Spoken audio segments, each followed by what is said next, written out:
Hi there everybody, Diesel Johnny Boy here. A bit of an update on the Petter PC1. Some of you may have seen the recent rather poor video I placed on YouTube on my channel. I'm sorry about the noise behind me, there's a main road behind me, but I'll do my best. So anyway, yeah, back to the Petter PC1. Well, here she is here. I've stripped her down, or stripped the top end down, and also taken the piston and con rod out,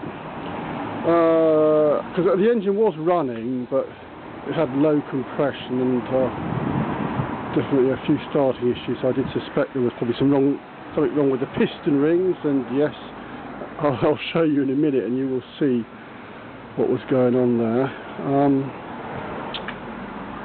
Right, other than that, the engine's not bad really, it's pretty good. It's just the problem with this engine is parts availability. That is the main issue, but we are getting there because a chap I've met, Jim Perkins, is helping me out with some bits and pieces. We got some down here actually, look, he sent me some stuff. I've got a new exhaust, it's nice. We've got a new, because the oil filler was broken, as you can see. We've got a nice new one there. They're the same as an AVA and a PH. We've got a nice new brass, well, second hand but in nice condition, original fuel cap. We've got some valves which we can treat it to. Got some tank brackets and other odds and sods. We've got the filters which we'll change. Obviously have a good old clean up, but I've got the rest of the parts in here. Always a good idea to label your parts. I always label them and put them in bags, because sometimes these jobs can take a few months, and when you come to reassemble it, you don't know what goes where. If you're like me, you've got a bit of a poor memory as you're getting older, so I label everything as much as I can. Put it all in bags, yeah, and keep it in boxes. I've got the push rod there, exhaust inlet push rod. Obviously it's only a single cylinder, so that's easy. Here's the barrel.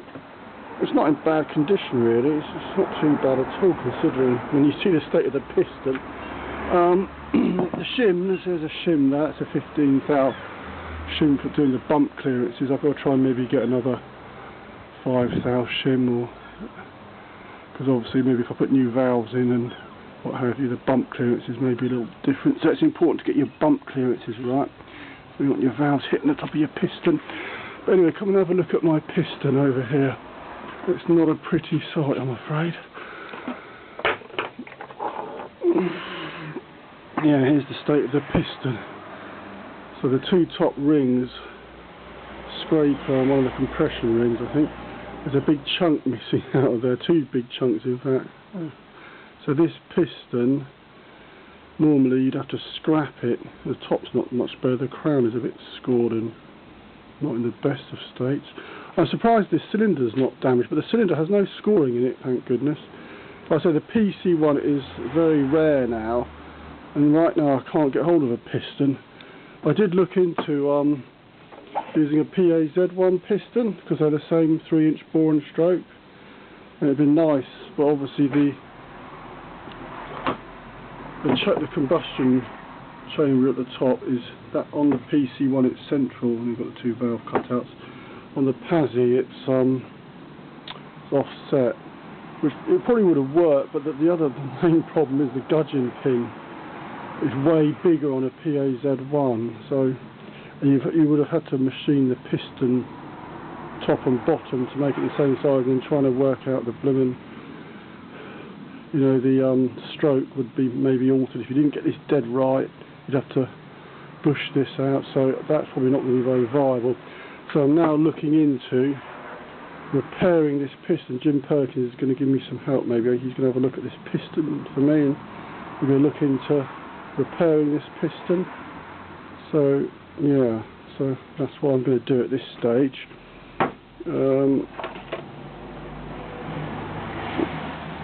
Big end, starting to show the copper coming through. That was on the top, well, obviously the power stroke. It's not horrendous, and you could probably swap them around, but it's just availability of parts is a problem. The bottom one's not too bad, and the engine's not going to be putting under any heavy load anymore. It's just going into retirement into my collection, so probably get away with that, but I will look into trying getting some new shell bearings for that. There is some crossover of some PETA parts, but I'm afraid the PC1 is not very common anymore. What else can I tell you? Oh yeah, there's the cylinder head there. That wasn't bad really, the cylinder. It's in not bad condition really. Sorry about the light.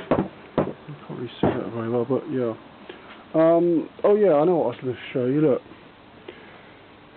old Jim Perkins is a top man. He's helped me out a lot, and he's written a book. So here it is. Look, this is the book he's written. PETA, I've got a job for you. This is all about the air-cooled diesel engines which PETA made. It's like a history of PETA, and he was a service engineer, and he worked for PETA for many years, going out and about repairing PETA engines all over the countryside. In fact, he went into different parts of the world as well. And this is a really good book. This is a must for all stationary engine enthusiasts. So it's a lovely book, and it's got brilliant illustrations. And look, there is a PC1 running a water pump there. Turn the page over. Look, we've got a PC1. I never knew this. Fitted, you know, this is when they were doing the experimental trials with the PC1. It's fitted on a Howard Gem rotavator. And we've got a PC1 running a vibrating poker. That settles the concrete in. So yeah, this is a really good book. Oh, there's an AVA. A really, really good book. Can't recommend it enough. I've got loads of like these archived pictures of different PETA engines and the people that worked at PETA's, and I really love this book. It's actually one of my favourite books at the moment. Fantastic. Yeah, it's all like, oh, there's the old AVA 1-powered Johnson dumper. It's got front wheel steering on a dumper. That's been hard work to steer. Yeah. Well, there we go. There's a PC2 there, the 2-cylinder version. Yeah, so this book is brilliant. I'll put a link in the below, so if you're interested in getting a copy of it. He's only made 500, so you better get in there quick, because they're probably selling quite quick. There's a PJ2. I used to have a PJ1. Nice engines. So yeah, there we go. Oh look, cool, look at that there. There's a PC, what's that on there? PC2 powered saw bench. That's from, what's that, from 1966.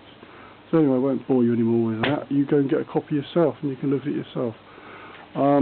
I've got a PETA PC1 operating handbook there. Well, this is an interesting book that Jim sent me. This is the illustrated spare parts list for the engine PETA PC1. It's a bit of a, not seen one like this. It's got much bigger pages in it, so that's really good. Really interesting. And also he sent me this. This is like a, I don't know, something that the PETA produced to release to the press or the industry, introducing the PETA PC1. This is just explaining their ideas in introducing the PC series engines, 1, 2, 3 and 4 cylinder, and the tests they'd done on it, you know, the thousands of hours when they were testing the engine before it was to go on sale. Yeah, very interesting. There they are, look, there's some illustrations of the PETA PC1 engine, PC series engines. It's even got the prices, look. PC1 would have cost you £111. Sorry, PC2 186, PC3 249, and the big PC4 £275. Amazing, isn't it? That's over 50 years ago, mind you. That's for quite a lot of money. Anyway, so there you are. There's the update on the PC1 engine. We will get this little baby going again. It's going to take a bit of time, but it's a nice engine. It's an unusual engine, and yeah, watch this space basically, and hopefully in the oncoming months I'll keep you posted, and you can, you know, see what you think. Oh, by the way, a word of warning to anyone that works on diesel engines. Pump is here, Bryce pump. Once you've taken all your pipe work off, cap it off. There's the inlet, there's the outlet. I've capped it off with these little caps you get on when you buy diesel fuel filters. There's the little caps on them that they put in on the factory, so don't get dirt or crap down there, because then the old pumps don't like that. They're very sensitive to debris and dust and what have you. So there we go. This will have a good old clean down because it is a bit grubby at the moment. We clean the crankcase out and everything else, and yeah, brilliant. I hope you enjoyed the video, and send any comments. If anyone's got a PC piston, then let me know, because that would save me a lot of hassle. But we won't give in, and I'll catch you everyone later, and Happy New Year to you all. Cheers.